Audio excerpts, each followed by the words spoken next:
Istri CEO saya bab 981-990. King Feng mendengar percakapan telepon antara Muramasa Taro dan Raja Iblis Kelelawar Ungu. Saat mereka berada di Pulau Pasifik sebelumnya, King Feng juga pernah mendengar tentang pacar Raja Iblis Kelelawar Ungu. Dia adalah seorang wanita cantik yang memiliki hubungan dekat dengan Raja Iblis Kelelawar Ungu. Raja Iblis Kelelawar Ungu, biarkan aku pergi ke Pulau Pasifik bersamamu, kata King Feng. Raja Iblis Kelelawar Ungu menggelengkan kepalanya dan berkata, Tuan muda, Anda masih perlu melihat Ruyan Liu dan anak itu.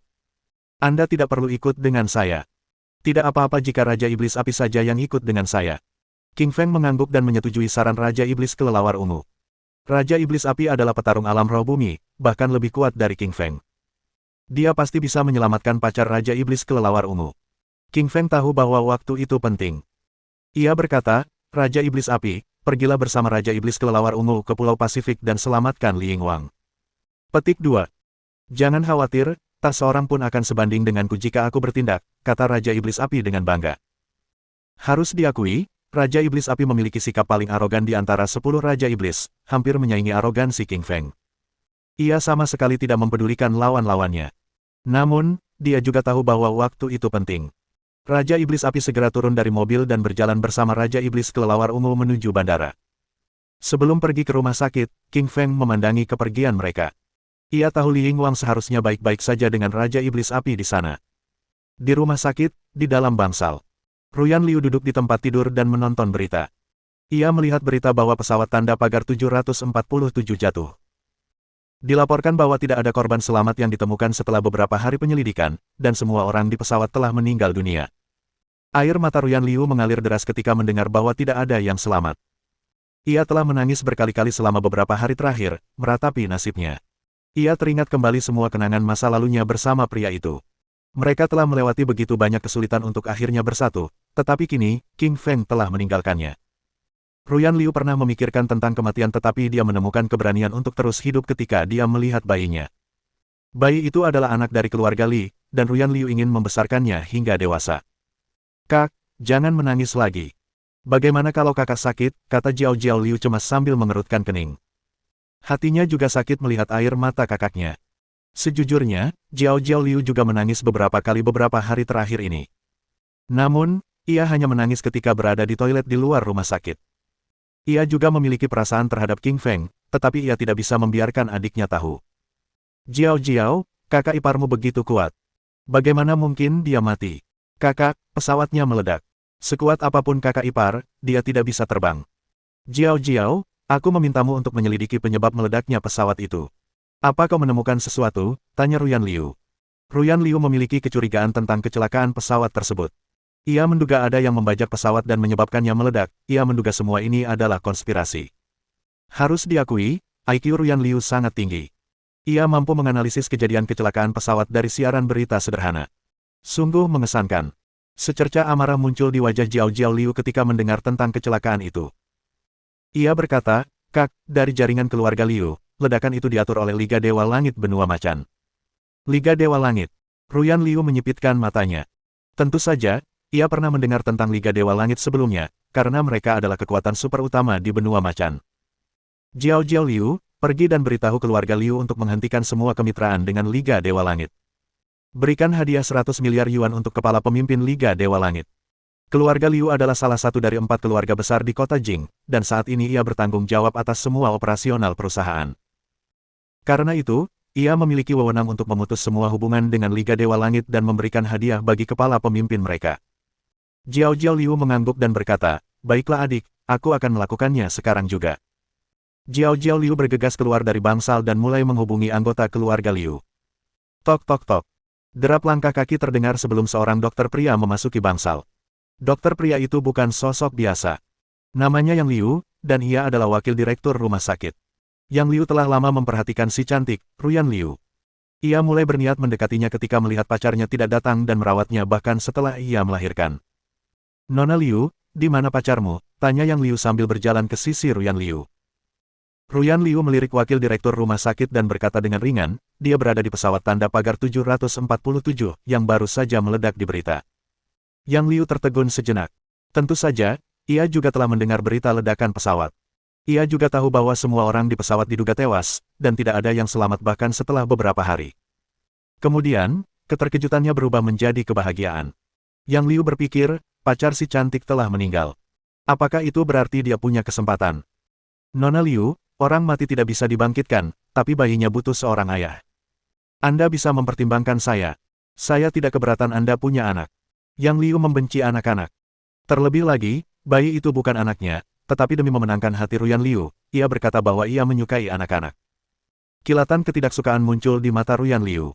Oh, jadi wakil direktur mencoba mengejarku. Sungguh mengerikan, pikir Ruyan Liu. Direktur Liu, aku tidak akan mencintai siapapun selain King Feng seumur hidupku. Nona Liu, saya wakil direktur rumah sakit.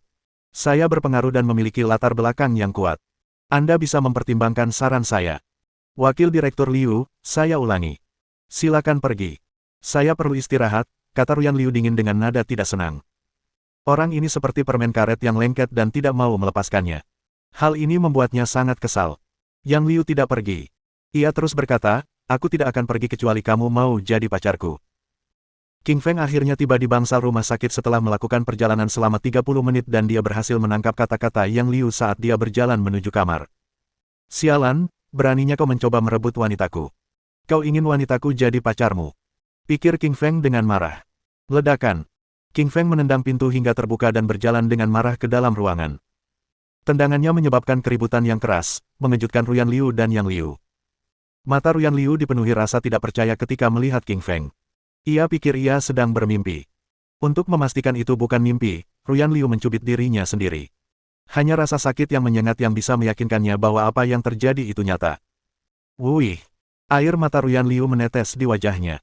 Beberapa hari terakhir ini, ia merasa khawatir dan ketakutan. Ia terbangun dengan air mata di matanya setiap malam karena mimpi buruk. Ruyan Liu tak pernah menyangka akan bertemu pria ini lagi seumur hidupnya. Ia tak menyangka pria ini akan muncul di saat ia sedang putus asa. Bab 982. Pergi ke Istana Kaisar Api. Ruyan, aku kembali, kata King Feng lembut. Air mata mengalir di wajahnya saat dia melihat pria yang telah lama dirindukannya. Jangan menangis. Aku kembali dengan selamat, kata King Feng lembut sambil menyeka air mata Ruyan Liu. Ruyan Liu berlari ke pelukan King Feng dan memeluknya erat-erat. Ia enggan melepaskannya, takut King Feng akan menghilang lagi. Ah, kukira aku tidak akan pernah melihatmu lagi, tangis Ruyan Liu saat ia melepaskan semua emosinya yang terpendam. King Feng tersentuh, dan dengan lembut membelai rambutnya dengan tangannya. Yang Liu menjadi geram saat melihat aksi mesra antara King Feng dan Ruyan Liu. Siapa kau? Beraninya kau memeluk Nona Liu, tanya Yang Liu keras. Saat sedang menghibur Ruyan Liu, ia melihat seseorang menunjuknya dengan jarinya. Ia langsung merasa kesal. Ia bertanya, Ruyan, siapa orang ini? Dia wakil direktur rumah sakit, Yang Liu. Dia sudah berusaha mendekatiku beberapa hari terakhir dan aku benar-benar membencinya, kata Ruyan Liu dengan nada meremehkan. King Feng memperhatikan ketidaksenangan di mata Ruyan Liu. Yang Liu pasti telah melakukan sesuatu yang membuat Ruyan Liu kesal, kalau tidak, dia tidak akan begitu membencinya. Sial, beraninya dia mengejar wanitaku saat aku tidak ada di sini, pikir King Feng dengan marah. Ekspresi wajah King Feng muram. Liga Dewa Langit telah mengebom pesawat itu, lalu Sekte Vampir mencoba membunuh Suelin. Sekarang, Yang Liu sedang berusaha mengejar kekasihnya. Ia merasa frustrasi dan perlu melampiaskan amarahnya. Ayah! King Feng menghampiri Yang Liu dan menamparkan wajahnya. Seketika, wajah Yang Liu membengkak dan satu giginya copot dari mulutnya. Bajingan, beraninya kau memukulku. Aku akan menendangmu keluar dari rumah sakit, kata Yang Liu dengan marah. Ekspresi wajah King Feng berubah dingin. Ia mengangkat kepalanya dan menendang Yang Liu hingga jatuh ke tanah, mematahkan salah satu tulang rusuknya. Bang! King Feng menginjak selangkangan Yang Liu dengan ganas dan menghancurkan buah zakarnya dengan bunyi letupan yang keras. Aduh! Bolaku. Yang Liu mengerang memelas. Ia menatap takut ke arah King Feng sebelum pingsan. Dia tidak pernah menyangka bahwa bola-bolanya akan hancur oleh pukulan-pukulan keras dari King Feng. Cedera seperti ini akan memastikan bahwa dia tidak akan bisa bermain dengan wanita lagi di masa depan. Ini hukuman karena mengejar wanitaku, kata King Feng dingin. King Feng mengeluarkan ponselnya dan menelepon Ni Qingluo. Ia menyuruhnya datang ke rumah sakit untuk membawa jenazah Yang Liu, dan melepaskannya dari tugasnya. Wah gelombang! Keributan yang terjadi di rumah sakit membuat bayi itu terbangun dan menangis tanpa henti. Seharusnya kau tidak membuat keributan sekeras itu. Kau membangunkan bayi kita, keluh Ruyan Liu sambil melirik ke arah King Feng. King Feng tersenyum canggung dan berkata, maaf. Aku lupa kalau bayinya masih tidur. Lain kali aku akan memberi Yang Liu pelajaran di luar. Petik 2. Sayang, jangan menangis. Sini, biar mama yang ngasih makan, kata Ruyan Liu lembut sambil mengeluarkan bayinya dari box bayi. Mudah sekali menenangkan bayi itu. Ia berhenti menangis ketika sudah kenyang. Setelah minum susu Ruyan Liu, bayi itu mulai terkikik. Jelas, ia sangat bahagia. Apel kecil, kemarilah dan biarkan ayah menggendongmu, kata King Feng kepada bayi itu. Si apel kecil terkikik riang. King Feng senang melihat si apel kecil sepertinya mengenalinya. Apel kecil, izinkan aku menyanyikan sebuah lagu berjudul Kurang dari Sayangku Lebih Besar Dari. Gelombang ciumlah sayangku, aku akan mendaki gunung-gunung tinggi untuk menemukan matahari yang hilang, gelombang, nyanyinya. Suaranya begitu merdu di telinga. Si apel kecil mengeluarkan suara-suara gembira dan menepukkan kedua tangan kecilnya. Putriku memang yang terbaik. Kamu bisa mengerti laguku meskipun masih sangat muda. Kamu akan jadi bintang besar nanti, puji King Feng. Ruyan Liu berkata, tidak, aku tidak akan membiarkannya belajar menyanyi. Industri hiburan sudah terlalu dalam. Aku ingin dia belajar bisnis dan menjadi pebisnis wanita. King Feng mengangguk setuju. Ia setuju dengan kata-kata Ruyan Liu bahwa industri hiburan huaxia terlalu rumit. Tentu saja, tidak ada salahnya bagi bayi mereka untuk belajar menyanyi, piano, atau menari, karena belajar seni dapat membentuk karakternya. Ah, hantu. Saat itu, mereka sedang mengobrol dengan Ruyan Liu ketika mendengar teriakan keras dari belakang, membuat mereka ketakutan. King Feng menoleh ke belakang dan menyadari itu adalah Jiao Jiao Liu. Ia berkata dengan sedih, Jiao Jiao, kenapa kau berteriak? Hantu, hantu. Kau belum mati. Wajah Jiao Jiao Liu pucat pasi saat dia menunjuk ke arah King Feng dengan ketakutan. Jiao Jiao Liu telah melihat dari berita bahwa kakak iparnya telah meninggal. Kalau begitu, pasti ada hantu di depannya. King Feng menepuk kepala Jiao Jiao Liu dan berkata, aku bukan hantu. Lihat, aku punya tubuh fisik. Petik 2. Kepala Jiao Jiao Liu sedikit sakit karena tepukan itu, tetapi rasa takutnya telah sirna. Ia merasakan sentuhan King Feng, yang berarti ia bukan hantu. Kakak ipar, kamu bukan hantu. Bagaimana kamu bisa selamat? Tentu saja tidak. Aku tidak mati. Kakak ipar, kau sungguh hebat. Bahkan ledakan pesawat pun tak membunuhmu. Apa kau seorang pahlawan super? Tanya Jiao Jiao Liu kagum, matanya berbinar-binar. King Feng terdiam saat ia menepuk kepala Jiao Jiao Liu lagi. Ia berpikir, pahlawan super. Kenapa kau tidak memanggilku Spiderman? King Feng menghabiskan sepanjang hari bersama Ruyan Liu dan bayinya, sebelum pergi pada malam hari. Sejujurnya, King Feng tidak ingin meninggalkan rumah sakit karena dia ingin menghabiskan lebih banyak waktu dengan Ruyan Liu, tetapi dia memiliki banyak hal yang harus diselesaikan. King Feng telah berjanji kepada Xian Ziqin bahwa ia akan menyelamatkan ayahnya. Ia memiliki buah api dan telah mengonsumsi rumput naga. Kekuatan rumput naga mengalir dalam darahnya dan ia juga telah memperoleh bunga surga. Ini berarti ia dapat membuat ramuan yang dapat memperpanjang umur. King Feng memiliki hubungan khusus dengan Xian Ziqin, nona muda istana Kaisar Api. Nona ini telah banyak membantunya, jadi sudah waktunya baginya untuk membalas budi. Xian Ziqin pernah memberitahu King Feng lokasi istana Kaisar Api di masa lalu sehingga King Feng hanya perlu memanggil taksi dan diantar ke sana. Markas besar istana Kaisar Api terletak di Gunung Naga. Gunung Naga merupakan salah satu dari 10 gunung paling terkenal di Huaxia, dengan sejarah ribuan tahun.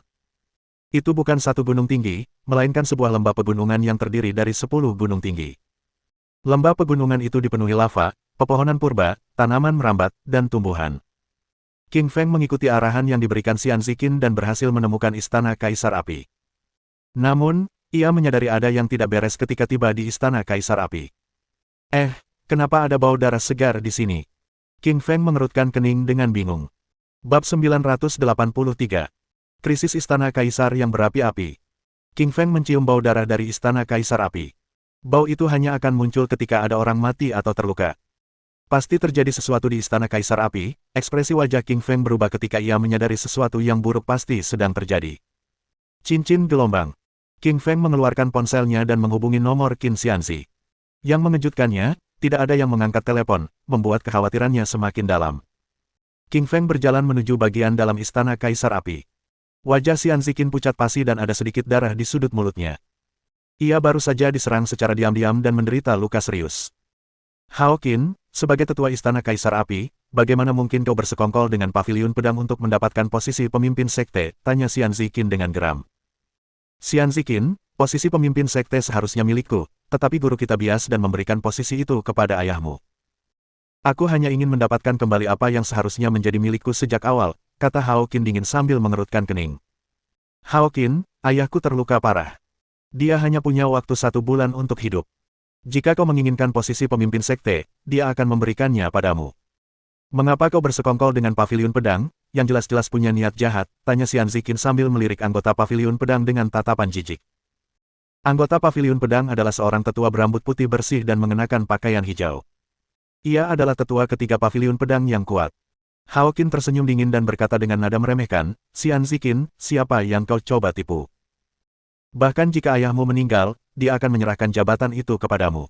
Dia tidak akan pernah menyerahkannya kepadaku. Kalau tidak, aku tidak akan bertindak. Seperti kata pepatah, meskipun unta terluka, ia tetap lebih kuat daripada kuda. Meskipun pemimpin sekte Istana Kaisar Api hampir mati, ia tetap sangat kuat. Oleh karena itu, Hao Qin bersekongkol dengan tetua Paviliun Pedang dan tetua ketiga Istana Kaisar Api untuk mengalahkan pemimpin sekte dan tetua kedua Paviliun Pedang. Mereka dipenjara di ruang bawah tanah Istana Kaisar Api. Adapun Xian Ziqin, ia mencoba melarikan diri ketika mengetahui konspirasi Hao Qin. Namun, ia ditangkap dan terluka saat hendak melarikan diri. Adapun murid-murid Istana Kaisar Api lainnya, sebagian telah disuap oleh Hao Qin sementara yang lainnya dijebloskan ke penjara bawah tanah. Hao Qin, tetua ketiga Istana Kaisar Api, dan tetua ketiga Paviliun Pedang telah menghabiskan ramuan berharga dari Istana Kaisar Api. Mereka kini menjadi petarung alam roh sejati yang tangguh. Tentu saja, tak satu pun murid biasa Istana Kaisar Api yang dapat menandingi mereka. Xian Ziqin, menyerahlah.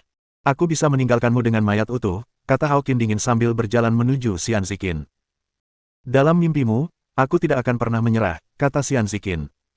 Kilatan dingin muncul di mata Hao Qin. Ia berkata kepada tetua ketiga Istana Kaisar Api, pergi dan bunuh dia. Hao Qin pada akhirnya peduli dengan reputasinya. Jika dia membunuh Xian Ziqin, itu akan mencoreng reputasinya. Lagi pula, Xian Ziqin adalah nona muda Istana Kaisar Api dan dia sangat populer di Istana Kaisar Api. Banyak murid, termasuk pengikut Hao Qin, menaruh hati padanya. Demi melindungi reputasinya, Hao Qin memerintahkan tetua ketiga untuk membunuh Xian Ziqin. Dengan begitu, para anggota Istana Kaisar Api akan melampiaskan amarah mereka kepada tetua ketiga. Secercah keraguan muncul di wajah tetua ketiga ketika mendengar kata-kata Hao Qin. Meskipun ia telah bersekongkol dengan Hao Qin untuk mengalahkan pemimpin sekte, ia masih ragu-ragu. Lagi pula, nona muda itu sangat populer di Istana Kaisar Api. Tetua ketiga, jika kau membunuh Xian Ziqin, aku akan mengangkatmu sebagai wakil pemimpin sekte, kata Hao Qin dengan nada menggoda. Wakil pemimpin sekte. Tetua ketiga sangat gembira mendengar kata-kata itu. Di Istana Kaisar Api, wakil ketua sekte hanya berada di posisi kedua setelah ketua sekte. Ia bisa mendapatkan banyak ramuan dan sumber daya. Untuk posisi wakil pemimpin sekte, tetua ketiga memutuskan untuk membunuh Xian Ziqin. Nona muda, kau seharusnya menyalahkan ayahmu karena ingin mewariskan posisi pemimpin sekte kepadamu. Pergi dan matilah, kata tetua ketiga Istana Kaisar Api dengan dingin dan penuh niat membunuh. Siapa yang berani mencoba membunuh Xian Ziqin? Tiba-tiba, sebuah suara arogan terdengar. Sosok King Feng muncul di hadapan mereka. Siapa kau? Ini Istana Kaisar Api. Orang luar dilarang masuk, kata tetua ketiga dengan nada kesal. Kau tak perlu tahu siapa aku. Kudengar kau ingin membunuh Xian Ziqin meskipun kau anggota Istana Kaisar Api. Menyebutmu anjing sama saja dengan menghina anjing. Anjing pun tahu bahwa mereka harus melindungi tuannya, tegur King Feng dengan nada mengejek. Bajingan, beraninya kau memanggilku anjing. Kau sedang mencari mati, desis tetua ketiga.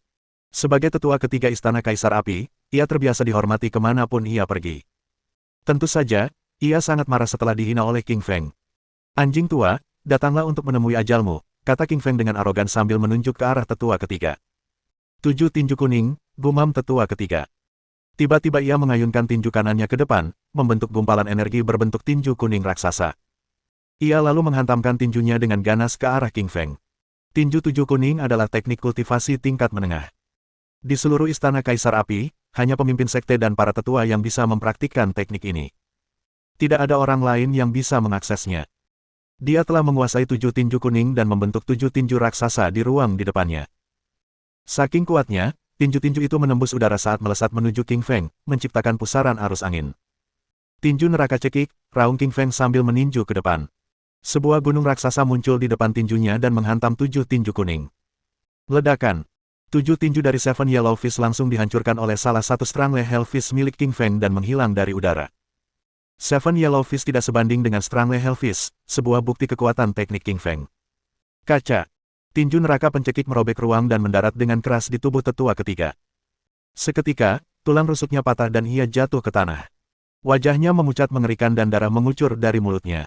Dengan satu pukulan, tetua ketiga Istana Kaisar Api dikalahkan. Saat itu, semua orang menoleh ke arah King Feng.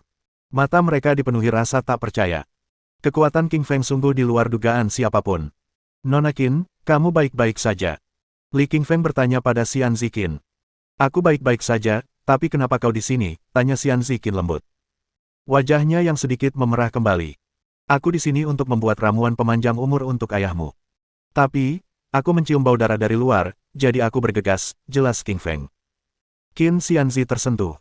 Ia tidak menyangka bahwa di masa sulit ini, ia akan datang menyelamatkan ayahnya. King Feng, kaulah orang terkuat di dunia bela diri kuno Huaxia. Ini urusan Istana Kaisar Api, jadi tolong jangan ikut campur, kata Hao Qin sambil mengerutkan kening. Sebagai tetua Istana Kaisar Api, Hao Qin pernah bertemu dengan King Feng sebelumnya. Tentu saja, ia menyadari kekuatan pemuda itu.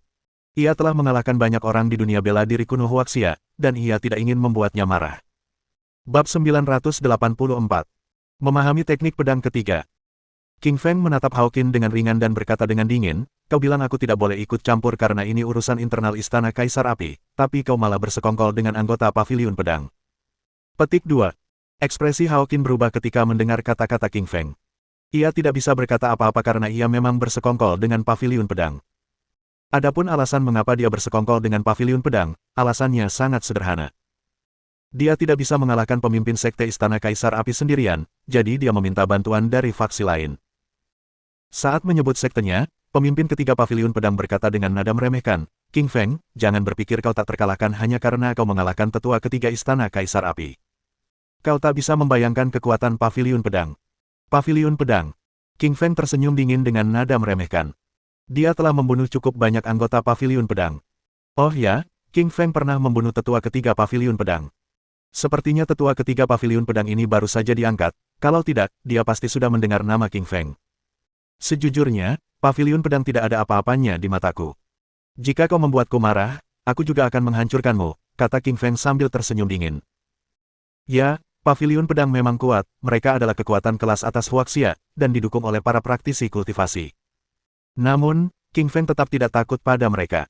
Tetua ketiga Paviliun Pedang murka. Matanya dipenuhi amarah karena ia tak menyangka bahwa King Feng berani menghina Paviliun Pedang. Sungguh keterlaluan. Sebagai tetua ketiga Paviliun Pedang, tentu saja dia perlu melindungi reputasi sektenya. King Feng, kau telah menghina Paviliun Pedang, aku akan membunuhmu hari ini, kata tetua ketiga dengan senyum dingin yang dipenuhi niat membunuh. Wus! Tetua ketiga menghunus pedang panjangnya dan mengarahkannya ke arah King Feng. Pedang hitam panjang itu merupakan perangkat spiritual tingkat tinggi.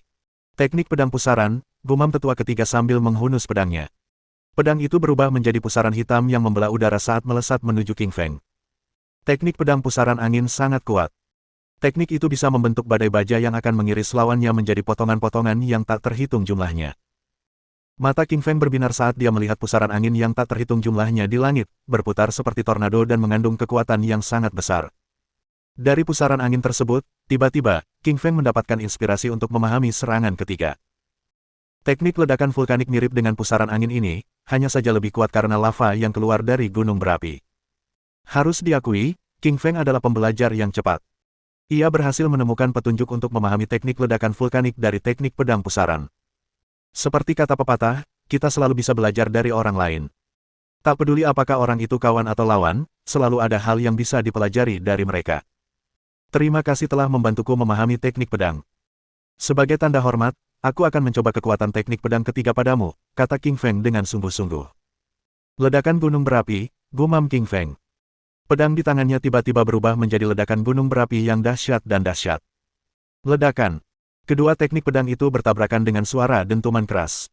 Pusaran angin puyuh itu hancur total, dan lava gunung berapi itu tak terkalahkan. Kekuatan lava yang mengerikan itu menghancurkan pedang tetua ketiga menjadi berkeping-keping sebelum menembus jantungnya. Gemuruh. Sebuah lubang besar muncul di dada tetua ketiga Paviliun Pedang. Jantungnya telah teriris berkeping-keping oleh teknik pedang vulkanik. Ia membuka mulut untuk bicara, tetapi tak ada yang keluar dari mulutnya. Lalu, ia jatuh ke tanah dengan suara dentuman keras. Tetua ketiga Paviliun Pedang, seorang petarung alam roh sejati tingkat menengah telah meninggal begitu saja. Pada saat itu, semuanya hening tanpa suara. Semua orang tercengang.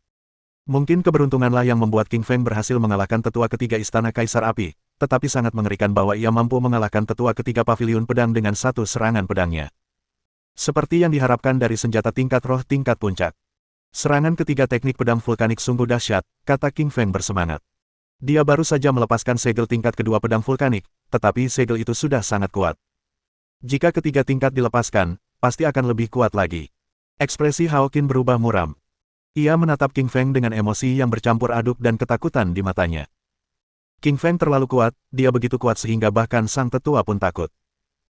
King Feng, jika kau tidak ikut campur dalam urusan Istana Kaisar Api, aku bisa memberimu semua harta yang telah dikumpulkan Istana Kaisar Api selama 1000 tahun terakhir, kata Hao Qin dengan lantang. Istana Kaisar Api merupakan kekuatan kelas super di Huaxia dan bahkan merupakan salah satu kekuatan kelas super teratas sehingga jumlah harta karun yang terkumpul pasti sangat menakjubkan. Di mata Hao Qin, harta karun Istana Kaisar Api tidak sepenting posisi ketua sekte. Bahkan tanpa itu, ia masih bisa mengumpulkan lebih banyak harta sebagai ketua sekte, tetapi jika ia dikalahkan oleh King Feng, ia tidak akan memiliki apa-apa. Ekspresi Xian Ziqin berubah ketika mendengar kata-katanya. Ia takut bahwa King Feng akan menyetujui syarat Hao Qin yang menarik. King Feng tersenyum tipis dan berkata dengan acuh tak acuh, Hao Qin, Xian Ziqin adalah temanku. Aku akan ikut campur bahkan jika kau menjanjikanku posisi pemimpin sekte. Aku di sini untuk membantunya hari ini. Petik 2. Wajah Xian Ziqin memerah ketika mendengar kata-kata King Feng. Ia begitu tersentuh hingga hampir ingin membalasnya dengan tubuhnya. King Feng, jika kamu tidak tahu apa yang terbaik untukmu, jangan salahkan aku atas tindakanku, kata Hao Qin sambil tersenyum dingin. Hao Qin, jangan bilang aku tidak memberimu kesempatan. Aku hanya akan menggunakan jariku. Jika kau bisa menangkis seranganku, aku akan segera menyerang, kata King Feng dengan angkuh sambil tersenyum tipis. Satu jari. Hao Qin tertawa terbahak-bahak seolah baru saja mendengar lelucon paling lucu. Dia adalah petarung alam roh sejati tahap akhir. Bagaimana mungkin dia tidak bisa menangkis jari-jari King Feng? Dia berpikir bahwa King Feng bertindak terlalu arogan dan liar. Bahkan murid-murid Istana Kaisar Api lainnya menganggap bahwa King Feng terlalu sombong, saat mereka berdiskusi dengan penuh semangat di antara mereka sendiri. King Feng terlalu sombong.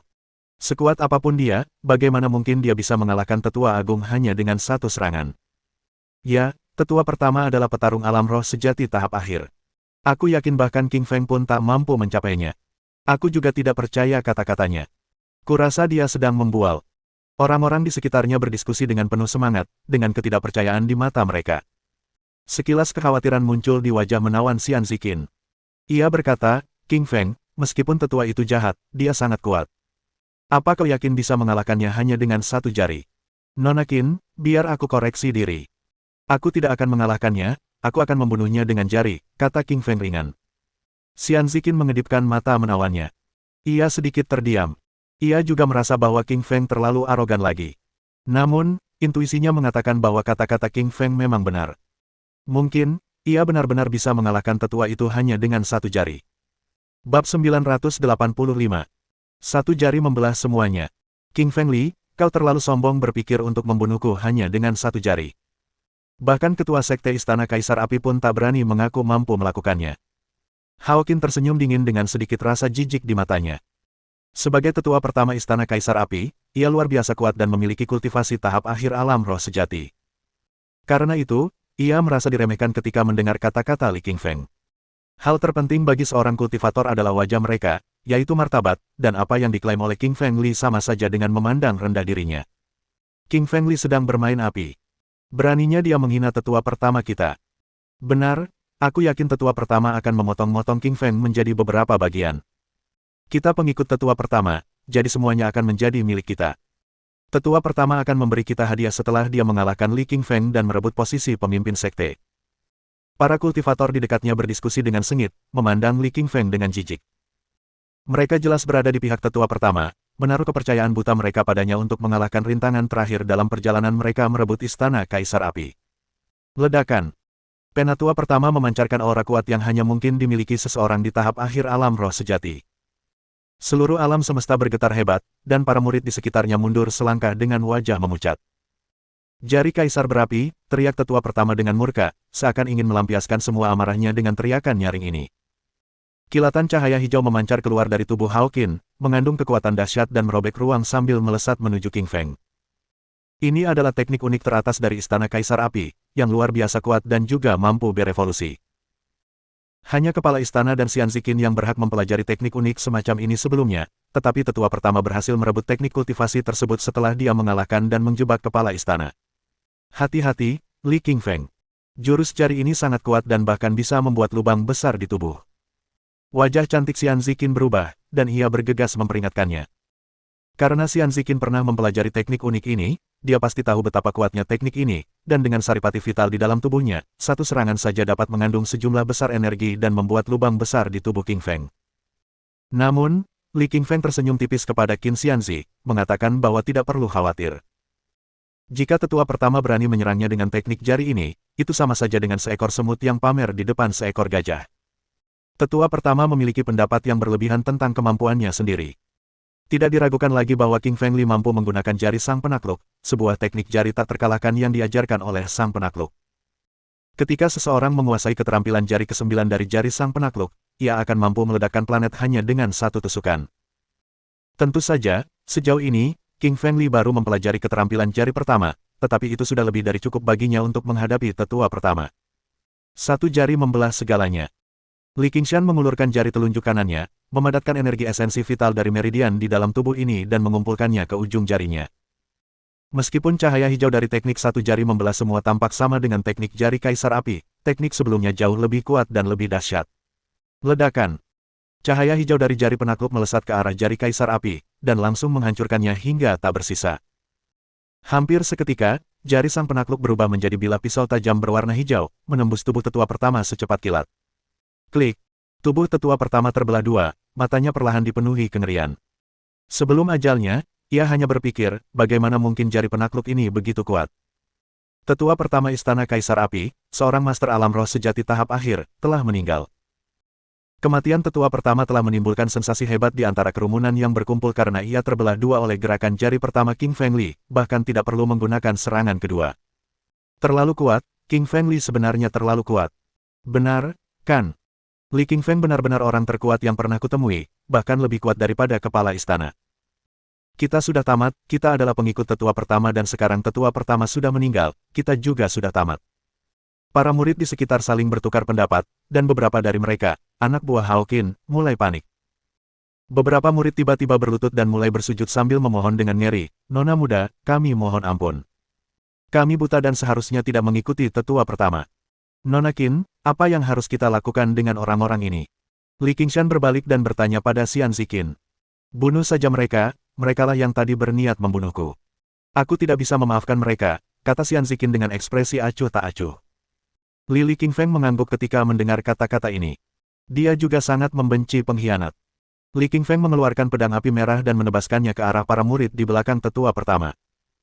Energi pedang menyebar, mencapai lebar 20 meter, merobek ruang di antara mereka dan membelah tubuh mereka menjadi dua. Hanya dengan satu gerakan pedang, semua orang yang mengikuti tetua pertama terbunuh, termasuk tetua ketiga yang terluka. Sejauh ini, satu-satunya orang yang tersisa di aula adalah Xian Ziqin dan para pendukungnya. "King Feng Li, terima kasih. Kalau kau tidak datang hari ini, aku pasti sudah mati." Wajah Xian Ziqin dipenuhi rasa syukur saat ia mengungkapkan rasa terima kasihnya kepada King Feng Li. King Feng Li melambaikan tangannya dan berkata sambil tersenyum, "Kita berteman, jadi membantumu adalah hal yang seharusnya kulakukan." Petik 2. Tiba-tiba, Xian Ziqin teringat ayahnya dan berkata dengan tergesa-gesa, "Tidak, aku hampir lupa, ayahku dan tetua kedua masih dikurung di penjara. Jangan khawatir, ayo pergi. Aku akan ikut denganmu untuk menyelamatkan ayahmu." Li Qingfeng tersenyum tipis sambil mulai berjalan menuju penjara bersama Xian Ziqin. Tak lama setelah itu, King Feng Li dan Xian Ziqin sampai di penjara. Itu adalah ruang bawah tanah yang sangat besar, dengan dua pria parubaya duduk di sana. Lengan dan kaki mereka diikat dengan rantai besi hitam, sejenis rantai besi kokoh khusus untuk mengurung para kultivator mandiri. Pria parubaya yang duduk di depan tampak pucat dan dahinya memancarkan gas hitam, tetapi wajahnya yang tegas dan bersudut menunjukkan bahwa ia dulunya tampan di masa mudanya. Hanya saja ada banyak luka di tubuhnya, jelas, ia terluka parah. Pria pucat itu tak lain adalah Altian Qin, penguasa Istana Kaisar Api, seorang pria yang memandang rendah dunia. Sebelumnya, ia pernah diserang diam-diam oleh iblis-iblis tak lazim, sehingga ia terluka parah, dengan sisa hidupnya hanya beberapa hari. Melihat Xian Ziqin dan seorang pemuda muncul bergandengan tangan, raut wajah Ao Tianqin berubah, karena dia tahu bahwa putrinya begitu bangga hingga dia mencibir semua orang. Di Istana Kaisar Api, Qin Xianzi belum pernah bersama siapapun. Tak seorang pun mendapat kehormatan untuk dilirik olehnya. Namun kini, putrinya tiba-tiba muncul di hadapannya bersama seorang pemuda, yang mengejutkan Qin Ao Tian. Siapakah pria ini?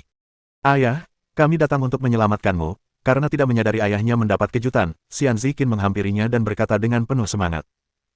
Ao Tianqin adalah seorang pria yang telah mengalami pasang surut dalam hidup, dan karena itu dia tampak tidak terlalu gembira dengan kenyataan bahwa putrinya telah datang untuk menyelamatkannya. Xianzi, di mana tetua pertama? Tanya Ao Tianqin. Ayah, dia dibunuh oleh King Feng Li, kata Xian Ziqin sambil menunjuk ke arah King Feng yang masih berdiri di dekatnya. Apa? Dibunuh oleh King Feng Li? Wajah Ao Tianqin berubah, disertai sedikit keterkejutan. Ia tidak terlalu terkejut meskipun putrinya datang untuk menyelamatkannya, tetapi sekarang, ia terkejut karena kematian tetua pertama. Ao Tianqin pasti tahu betapa kuatnya tetua pertama karena tetua pertama adalah master alam roh sejati tahap akhir. Mengingat Li Lifeng, yang berdiri di depannya, hanyalah master alam roh sejati tahap awal, bagaimana mungkin dia bisa membunuh tetua pertama? Bab 986. Mengobati dan menyembuhkan Ao Tianqin. Ayah, memang benar tetua pertama dibunuh oleh Li Qingshan. Xian Ziqin mengerutkan kening dan melanjutkan penjelasannya ketika menyadari bahwa penguasa Istana Kaisar Api tidak mempercayainya. King Feng Li, atas nama Istana Kaisar Api, saya ingin mengucapkan terima kasih, Ao Tianqin membungkuk dan berkata dengan hormat. Ia tahu putrinya tidak akan berbohong kepadanya, jadi ketika putrinya mengatakan bahwa Li Qingfeng lah yang membunuh tetua pertama, ia harus menerimanya sebagai kebenaran. Tuan Istana, sama-sama. Nona Qin dan saya berteman, dan inilah yang seharusnya dilakukan seorang teman, kata Li Qingfeng sambil mengangguk dan tersenyum. Puff. Ao Tianqin tiba-tiba memuntahkan seteguk darah saat King Feng berbicara dan wajahnya berubah pucat pasi saat sejumlah besar gas hitam mulai berkumpul di sekitar dahinya. Mengerikan, energi jahat di tubuh ayah keluar lagi. Melihat kejadian itu, wajah Xian Ziqin berubah drastis. Ao Tianqin pernah diserang oleh iblis yang tidak lazim dan ada banyak energi iblis yang tersisa di tubuhnya yang mulai mengikis organ dalamnya. Lili dan Qin Xianzi bergegas membuka pintu penjara dan segera membawa Qin Ao Tian keluar.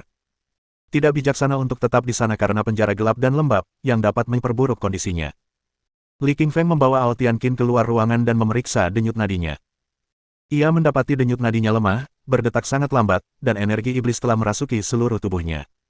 Kakak Li, apa kabar ayahku? Raut cemas tampak di wajah menawan Xian Ziqin, dengan sedikit air mata di sudut matanya, saat ia langsung memanggilnya kakak Li.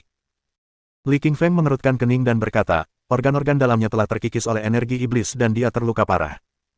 Aku harus segera membuat ramuan pemanjang umur untuk menyelamatkan nyawanya. Kakak Li, cepatlah buat ramuan pemanjang umur, kata Xian Ziqin dengan cemas. Masalah ini menyangkut nyawa ayahnya sendiri, jadi ia jelas sangat cemas. Baiklah, kita butuh 3 hal untuk membuat ramuan pemanjang umur tingkat roh. Aku sudah punya buah api dan rumput naga, tapi aku masih kekurangan bunga surga. Kami punya bunga surga di gudang kami. Aku bisa mendapatkannya untukmu. Oke, ambilkan secepatnya. Aku akan mulai membuatnya, kata Li Qingfeng. Karena mengkhawatirkan keselamatan ayahnya, Xian Ziqin bertindak sangat cepat. Tak lama kemudian, bunga surga pun dibawa kembali dari perbendaharaan. Bunga surga berwarna hitam, yang sangat langka karena bunga ini biasanya berwarna merah, putih, merah muda, atau ungu. Yang menakjubkan dari bunga ini terletak pada warna hitamnya. Bunga hitam ini memiliki 7 kelopak total, berbeda dengan bunga 5 kelopak seperti pada umumnya, dan ketujuh kelopaknya tampak sangat ajaib, memancarkan cahaya hitam. King Feng Li tahu waktu terlalu berharga untuk disia-siakan jadi dia segera membawa bunga surga ke ruang tungku alkimia. Sebagai kekuatan kelas super, Istana Kaisar Api memiliki ruang alkimia besar dengan tungku ramuan kuno yang disebut Tungku Kaisar Api di dalamnya. Tungku Kaisar Api memiliki sejarah yang membentang ribuan tahun. Tungku ini merupakan tungku ramuan roh dan telah diwariskan kepada banyak generasi untuk waktu yang sangat lama. Konon, tungku ini telah ada sejak Istana Kaisar Api didirikan. Sayangnya, sebagian besar penduduk Istana Kaisar Api tidak begitu berhasil mempelajari alkimia, dan meskipun ada beberapa alkemis di sini, mereka tidak cukup mahir. Akibatnya, mereka tidak mampu membuat dan memurnikan ramuan pemanjang kehidupan tingkat roh. King Feng Li meletakkan buah api dan bunga surga ke dalam tungku kaisar api sebelum memotong jari telunjuknya sendiri dengan pisau untuk mengambil darah, lalu meneteskannya ke dalam tungku. Dia pernah memakan sebatang rumput naga sehingga darahnya mengandung sisa-sisa efek obatnya, yang merupakan bahan penting dari ramuan pemanjang hidup. King Feng Li mengeluarkan buku, Alchemy Arts of Elixir King, membuat segel tangan aneh berdasarkan metode ramuan pemanjang kehidupan tingkat roh, lalu mulai membuat dan memurnikan ramuan tersebut. Ada tungku arang yang berharga di bawah tungku yang berbahan bakar batu-batu khusus yang dapat menyala dan mempertahankan suhu yang membakar. Tentu saja, tidak cukup hanya mengandalkan suhu batu arang untuk membuat ramuan pemanjang kehidupan tingkat roh. Ia masih membutuhkan jenis api lain untuk mencapai suhu yang lebih tinggi lagi. King Feng Li langsung menyuntikkan saripati vital elemen apinya, mengubahnya menjadi gumpalan api besar dan mengarahkannya ke dasar tungku untuk memurnikan ramuan dan bahan obat di dalamnya. Dengan bantuan api, bahan-bahan obat di dalam tungku mulai meleleh, mengembun, dan akhirnya membentuk ramuan seukuran ibu jari. Ramuan itu berwarna hijau dengan nyala api yang berkelap-kelip di permukaannya, menebarkan aroma herbal yang kuat. Ramuan pemanjang umur telah selesai. Melihat ramuan itu, mata King Feng Li menunjukkan sedikit kegembiraan. King Feng Li mengambil ramuan itu dari tungku, lalu berjalan keluar dari ruang alkimia. "Kakak Li, apakah kau sudah selesai membuat ramuan pemanjang umur?" tanya Xian Ziqin penuh harap dengan sedikit semangat di wajahnya yang menawan. Sudah pasti Xian Ziqin akan merasa gugup, karena ramuan pemanjang hidup itulah yang menjadi faktor penentu apakah ayahnya akan hidup atau mati.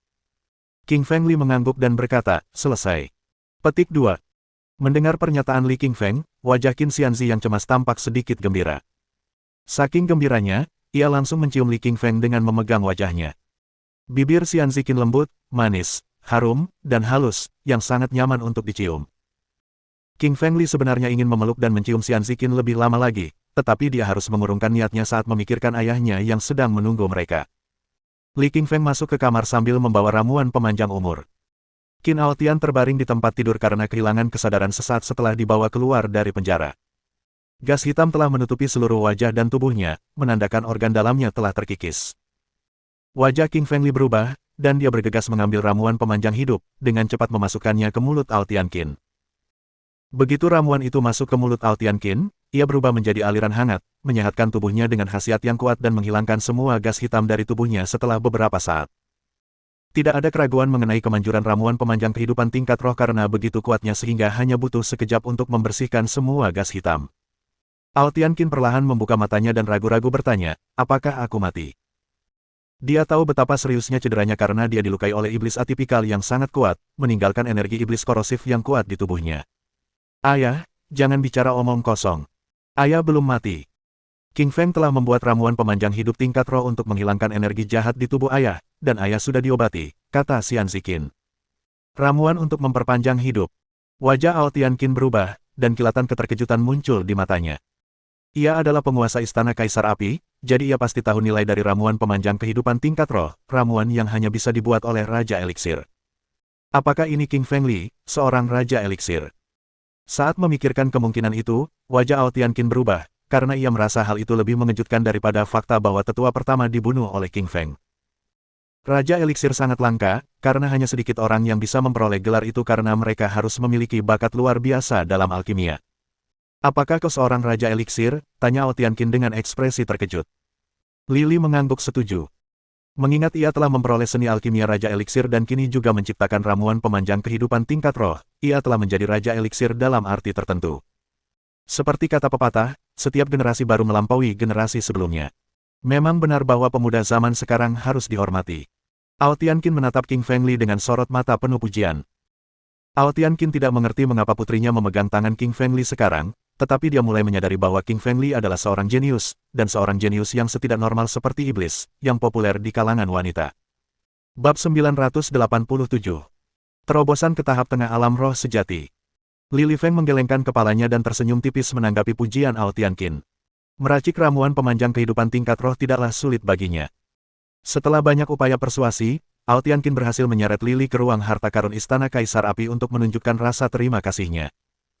Istana Kaisar Api memiliki gudang harta karun yang berisi warisan berlimpah dari generasi sebelumnya, dengan sejarah yang panjang dan mendalam selama ribuan tahun. Ada banyak harta karun di dalamnya. King Feng Li melihat sekeliling dan menemukan berbagai jenis senjata seperti pedang, bilah pisau, batang besi, dan palu tembaga di ruangan ini. Di samping senjata-senjata biasa tersebut terdapat pula harta karun lain seperti ramuan, slip giok bertuliskan teknik kultivasi, lingzi kuno, dan ginseng. Saat itu, kebanyakan lingzi dan ginseng yang ada berusia puluhan atau ratusan tahun. Yang berusia lebih dari 1 milenium sebagian besar dieksploitasi dan telah punah. Li Qingfeng tidak menyangka akan menemukan ramuan kuno ini di Istana Kaisar Api. Meskipun sangat langka dan berharga, ramuan-ramuan itu tidak terlalu berharga bagi Li Qingfeng. Ia sudah berada di tahap awal alam roh sejati dan membutuhkan bahan-bahan obat yang bahkan lebih maju. Ao Tianqin juga menduga ramuan ini tidak berguna bagi Li Qingfeng. Ia pergi ke sudut ruangan dan mengeluarkan sebuah kotak batu. Kotak itu tidak besar, panjangnya hanya sekitar 10 cm dan lebarnya 5 cm, dan tampak sederhana namun kuno dengan permukaan gelap. Kotak itu memang sudah tua. Ao Tianqin membuka kotak itu, memperlihatkan sebuah batu biru di dalamnya. Batu itu sekecil telur, tetapi memancarkan aura esensi vital yang kental. Ini batu roh asli, ini milikmu, kata Ao Tianqin sambil mengeluarkan batu biru itu. Batu roh sejati. Li Qingfeng bingung. Ia hanya pernah mendengar tentang batu vitalitas, tetapi belum pernah mendengar tentang batu roh sejati. Ao Tianqin tersenyum dan menjelaskan, batu vitalitas diperuntukkan bagi seniman bela diri kuno, sementara batu roh sejati diperuntukkan bagi para praktisi kultivasi diri. Batu-batu ini mengandung energi esensi vital yang jauh lebih banyak, lebih dari 3 kali lipat energi esensi vital dalam batu vitalitas. Xian Ziqin lalu berkata, Saudara Li, kau bisa memurnikan dan menyerap batu ini. Batu ini akan membantumu menembus alammu saat ini. Li Qingfeng mengangguk senang. Ia membawa batu roh sejati itu ke samping. Dengan Ao Tianqin sebagai penjaganya, ia tidak khawatir ada yang membuat masalah. Ao Tianqin adalah penguasa Istana Kaisar Api dan sangat kuat, orang biasa tidak akan bisa mendekat selama ia ada di sini. Duduk bersila, ia mengangkat kedua tangannya dan menyatukannya membentuk tanda aneh. Kemudian, cahaya zamrud memancar dari tubuhnya, menyinari dan menyelimuti batu roh sejati. Batu itu memancarkan ledakan energi yang dahsyat. Sekuat tsunami dan secepat tornado, setelah diserap oleh lili, energi tersebut mengalir melalui meridiannya menuju dantiannya. Dantian lili berwarna zamrud, dengan inti roh seukuran telur di dalamnya. Inti roh itu berputar cepat dan membentuk pusaran hitam, menyerap energi dari batu tersebut. Setelah menerima energi dalam jumlah besar, inti rohnya mulai bermutasi. Sebelumnya, ia diselimuti oleh satu lingkaran zamrud, tetapi kini, lingkaran kedua muncul. Ledakan. Ledakan energi yang kuat menghilang dari tubuh Qingfeng Li, ia menerobos tahap awal alam roh sejati ke tahap pertengahan. Lili berdiri dan memukul dengan santai, meninggalkan 18 pusaran hitam di udara. Ia membutuhkan 18.000 kg kekuatan untuk menciptakan pusaran sebanyak itu. Selamat, Kakak Li. Kamu sudah di tahap tengah sekarang, ujar Xian Ziqin sambil mengerucutkan bibir merahnya dan tersenyum. Qingfeng Li juga merasakan kegembiraan luar biasa setelah terobosan ini. Batu roh sejati itu sungguh mengesankan, dengan energi yang luar biasa. Li Qingfeng merasa sangat bersemangat dan hendak melompat. Dering. Dering. Telepon tiba-tiba berdering ketika Lili masih asyik dengan kegembiraannya. Itu dari peri bunga. Li Qingfeng memiliki perasaan yang rumit terhadap peri bunga. Demi menyelamatkan Ruyan Liu dari kutukan iblis, ia telah menurunkan kultivasinya ke alam surga tinggi. Qingfeng Li berhutang budi yang sangat besar padanya atas jasanya itu, yang belum sempat ia bayar. Peri bunga, ada apa? Tanya Li Qingshan buru-buru menekan tombol jawab. Tanpa diduga, yang terdengar di seberang sana bukanlah peri bunga, melainkan suara perempuan lain. Halo, aku Cui kecil, pelayan peri bunga. Dia dalam bahaya. Kau harus menolongnya. Apa? Peri bunga dalam bahaya? Mendengar ini, Qingfeng Li terkejut dan langsung bertanya, Cui kecil, ada apa dengannya? Qingfeng Li, peri bunga sekarang berada dalam tahanan rumah oleh penguasa Istana 100 Bunga karena penurunan kultivasinya. Penguasa ingin mencabut gelarnya sebagai orang suci. Jika dia bukan orang suci lagi, dia akan mati, kata Cui kecil dengan ngeri. Sebagai pelayannya, Cui kecil sangat dekat dengan peri bunga.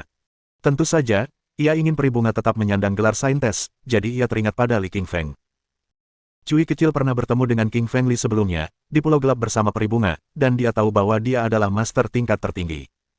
Cui kecil, beritahu aku di mana Istana 100 Bunga. Aku akan segera ke sana, tanya Qingfeng Li cemas. Istana 100 Bunga ada di Belemon, Provinsi Guangzhou. Letaknya di tengah puncak ke-9, Cui kecil segera memberinya petunjuk arah. Cui kecil langsung menutup telepon setelah mengucapkan kata-kata itu. Ia tidak boleh bicara terlalu banyak selama berada di Istana 100 Bunga, kalau tidak ia akan diperhatikan oleh yang lain. Mendengar nada bip di telepon, Qingfeng Li menjadi sangat cemas. Nona Qin, saya harus pergi, kata King Feng Li. Xian Ziqin mengangguk.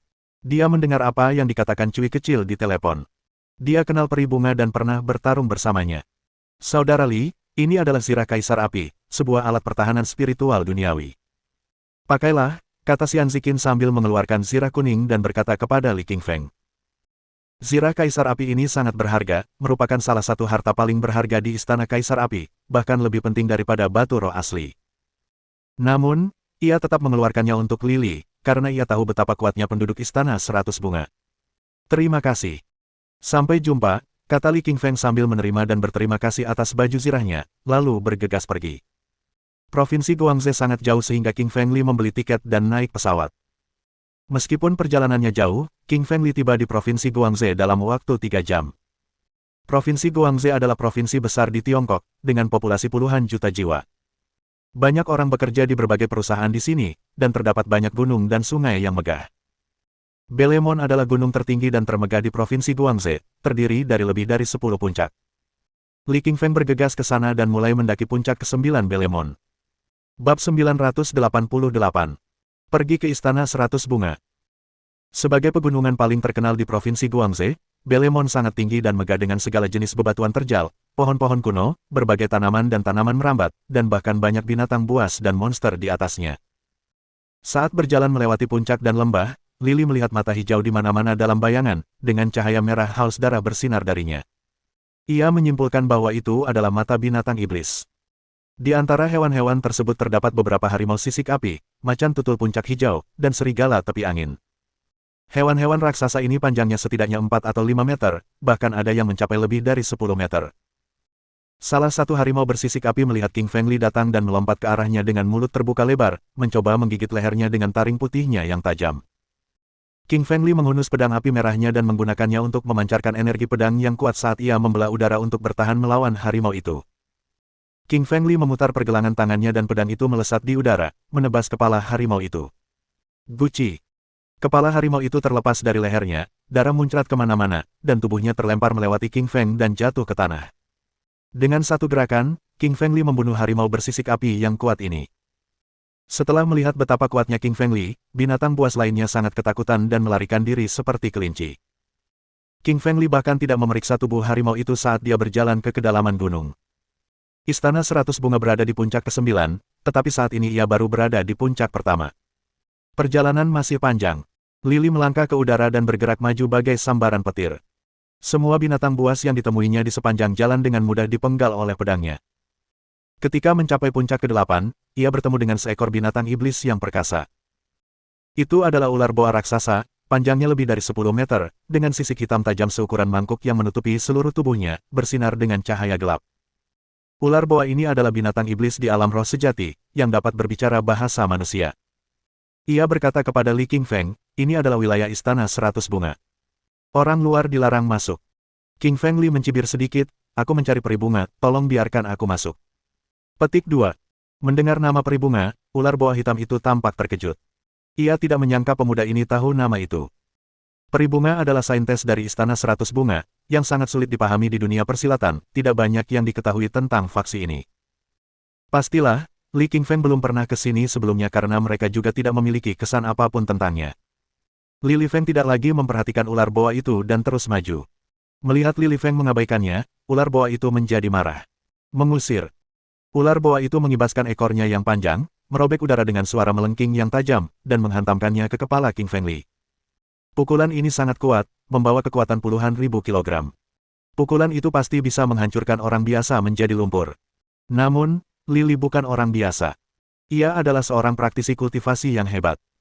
Tinju kanannya menghantam ke depan, berubah menjadi bayangan penghancur gunung dan menghantam ular boa itu dengan kekuatan yang dahsyat. Ledakan. Dengan suara keras, tubuh boa itu langsung hancur berkeping-keping akibat serangan ini.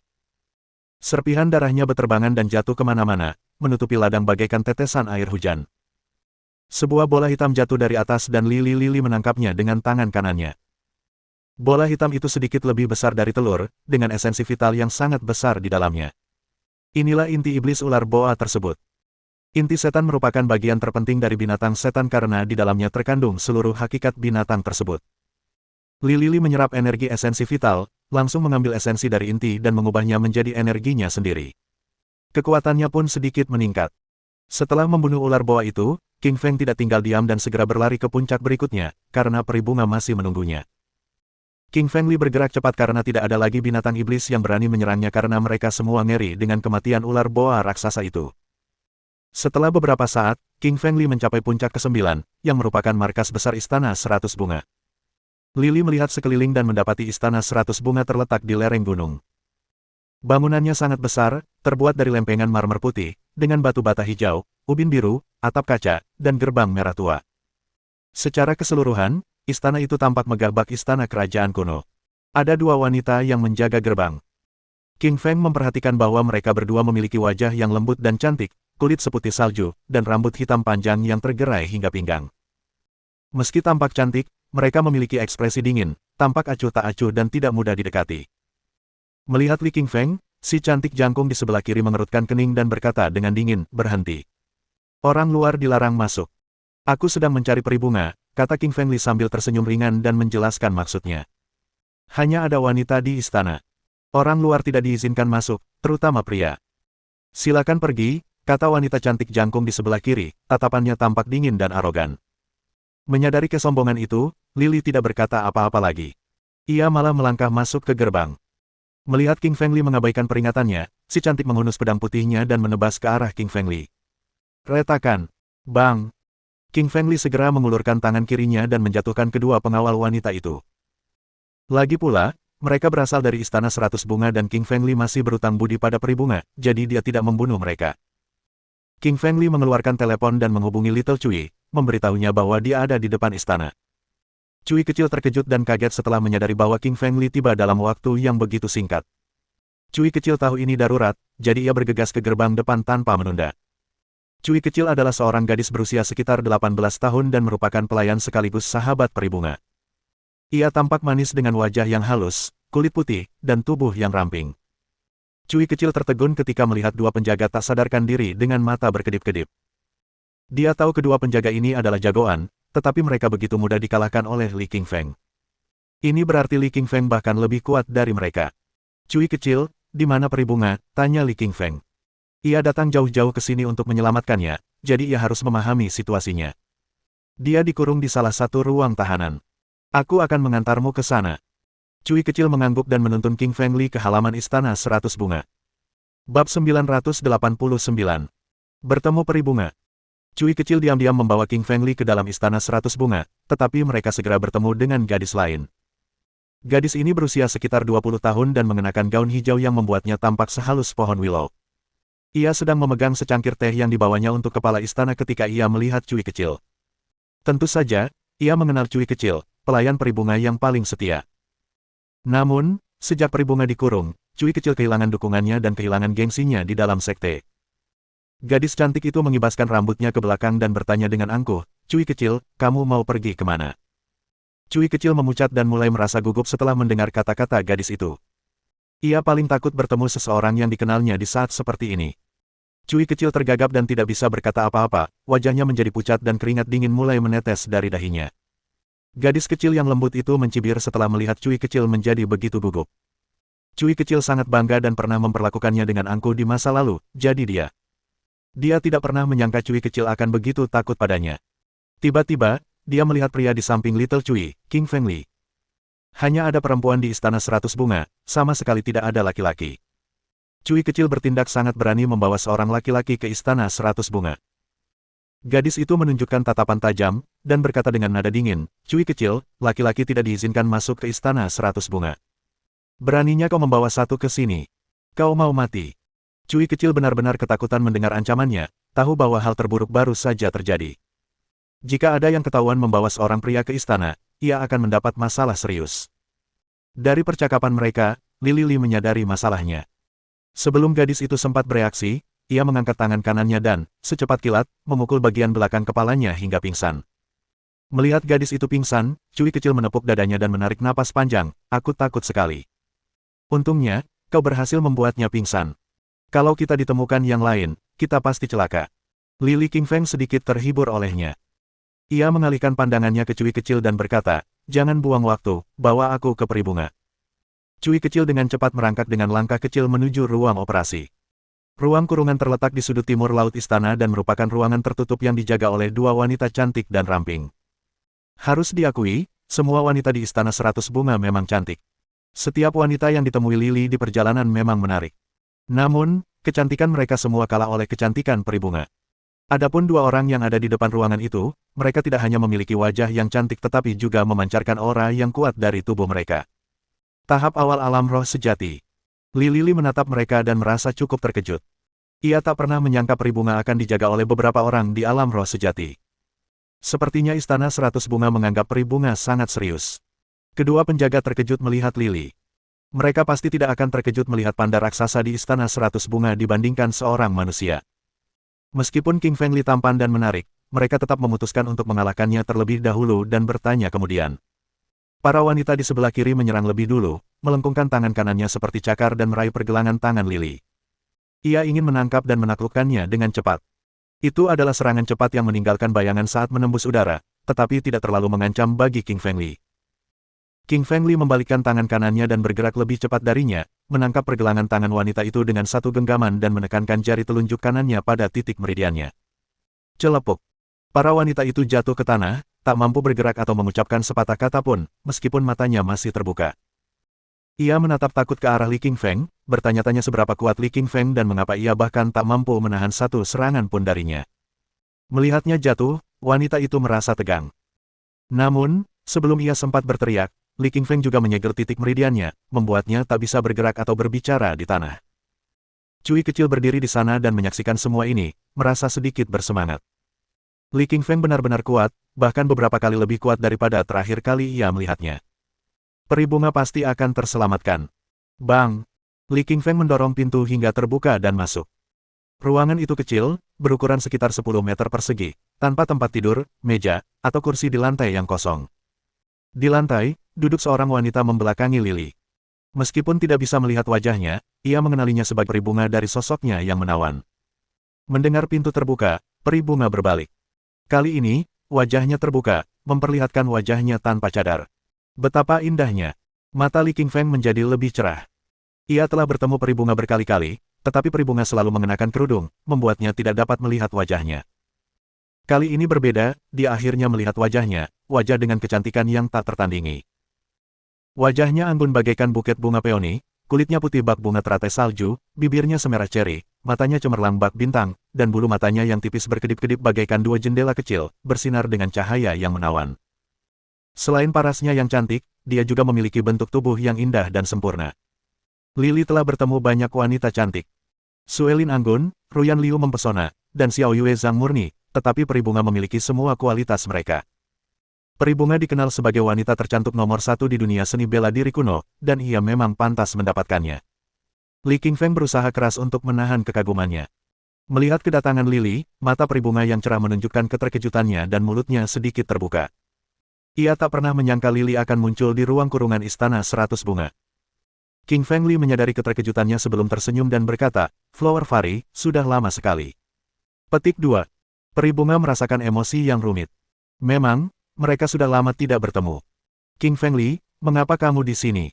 Peri bunga melengkungkan bibir merahnya dan bertanya. Ia pikir ia sedang bermimpi melihat Li Qingfeng di sini.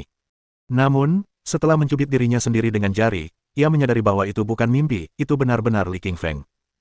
Tentu saja untuk menyelamatkanmu, kata Li Qingshan sambil tersenyum dengan nada tegas dan percaya diri. Bab 990. Pertempuran untuk gelar Orang Suci. Sambil tersenyum kecut, dia menggelengkan kepala dan berkata, "Aku dikurung di ruang perawatan. Bagaimana kau bisa menyelamatkanku? Ikuti aku dan aku akan membawamu keluar," kata King Fengli mendekati peri bunga dan berkata padanya. Peri bunga mengangguk dan berdiri, mulai mengikuti King Fengli keluar. Peri bunga tahu bahwa kekuatannya telah jatuh ke alam surga tinggi, menempatkannya dalam bahaya.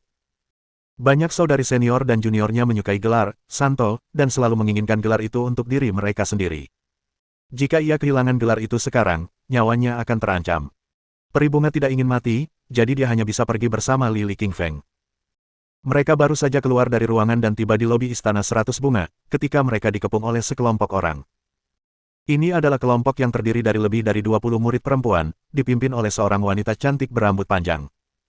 Dengan wajah cerah tetapi bibir tipis, dia tampak tidak memiliki niat baik. Nama wanita itu adalah Hong Lingmu, dan dia adalah kakak perempuan peri bunga sekaligus musuh terbesarnya.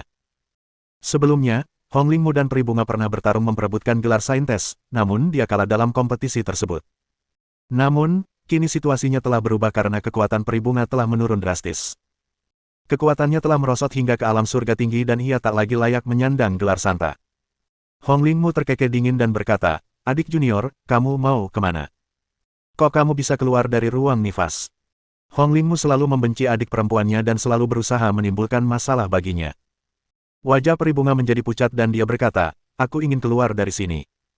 Kau tahu itu tidak boleh. Kompetisi untuk gelar saintes akan segera dimulai. Kau tidak boleh pergi kemanapun lagi," kata Hong Lingmu dengan wajah dingin. King Feng Li menjawab dengan heran, "Apa itu kompetisi orang suci?" Peri bunga menjelaskan, kompetisi santa adalah kompetisi antar murid untuk melihat siapa yang paling cakap dan berbakat. Jika kamu memenangkan semua pertarungan, kamu akan menjadi santa berikutnya. Wali murid juga dapat berpartisipasi dalam kompetisi ini menggantikan muridnya. Setelah mendengar kata-kata ini, Lily tiba-tiba menyadari sesuatu. Karena wali muridnya bisa bertarung untuk mereka, ia bisa saja menjadi wali peri bunga dan membantunya mendapatkan gelar saintes. Setelah menyadari hal ini, Li Qingfeng segera mengubah rencananya dan berkata kepada Hong Lingmu, "Aku adalah pelindung peri bunga yang akan bertarung menggantikannya." PSS. Hong Liongmu terhibur dengan apa yang dikatakan Li Qingfeng dan berkata sambil tersenyum, "Penjaga istana 100 bunga kita semuanya perempuan. Tidak ada laki-laki." King Feng Li berkata sambil tersenyum tipis, "Benar sekali, aku akan menjadi penjaga laki-laki pertama di istana 100 bunga." Petik 2. Hong Lingmu mengerutkan kening dan melirik peri bunga, lalu berkata, "Adik perempuan, apa kau yakin ingin menjadikan pria itu walimu? Ini akan menjadi lelucon terbesar dalam sejarah istana 100 bunga." Peri bunga tidak peduli dengan semua itu. Ia hanya tersenyum pada Hong Lingmu dan berkata dengan lembut, "Ya, aku ingin menjadikan Li Qingfeng sebagai wali laki-laki pertama." Orang-orang ini tidak tahu betapa kuatnya Li Qingfeng, tetapi peri bunga tahu betul bahwa dia jelas seorang master tertinggi. Dia adalah pemenang kompetisi bela diri kuno benua naga. Di seluruh benua naga, tidak ada yang bisa menandinginya, apalagi di istana 100 bunga. Semua murid perempuan di sekitar mereka menertawakan peri bunga, mengira peri bunga telah mencari wali laki-laki karena putus asa. Mereka tidak tahu betapa kuatnya Li Qingfeng, seperti katak di dalam sumur yang tidak tahu betapa luasnya dunia ini. Berkat bantuan Lily, peri bunga mulai merasa lebih percaya diri. Ia memutuskan untuk tidak meninggalkan istana 100 bunga, melainkan memilih untuk tetap tinggal di sana dan berjuang untuk merebut kembali gelar saintesnya. Kerumunan meninggalkan aula dan berjalan menuju arena pertarungan istana 100 bunga. Arena tersebut terletak di dalam alun-alun utama istana 100 bunga, membentang seluas lebih dari 10.000 meter persegi, dan seluruhnya terbuat dari marmer putih. Arena tersebut sungguh indah. Di tengah arena kontes, terdapat panggung setinggi 10 meter. Panggung ini, tempat berlangsungnya pertandingan kompetisi saintes istana 100 bunga, berbentuk persegi dengan sisi-sisi sepanjang 50 meter. Beberapa saat kemudian, murid-murid perempuan yang akan berpartisipasi dalam kompetisi mulai berdatangan. Semuanya adalah murid-murid perempuan paling berbakat dan berbakat dari istana 100 bunga. Mereka menonjol di antara ratusan murid lainnya, dan hanya merekalah yang berhak menyandang gelar santa. Orang biasa bahkan tidak akan memenuhi syarat. Total ada 6 murid, yaitu peri bunga, Hong Lingmu, Ziruo Zhao, Min Zhou, Rong Li, dan Zi Huang. Mereka semua adalah murid istana 100 bunga, yang merupakan 6 murid terkuat.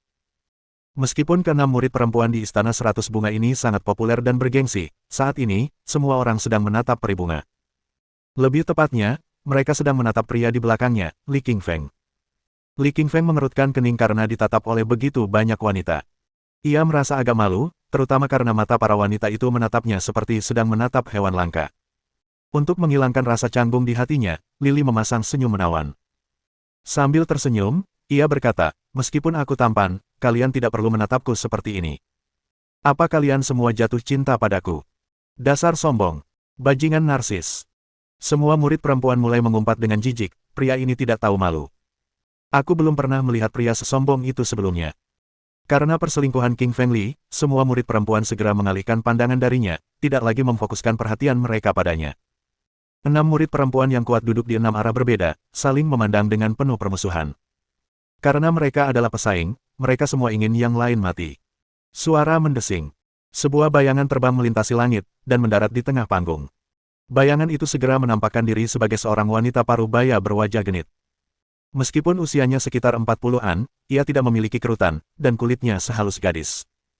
Ia pasti telah meminum semacam pil ajaib agar tetap awet muda.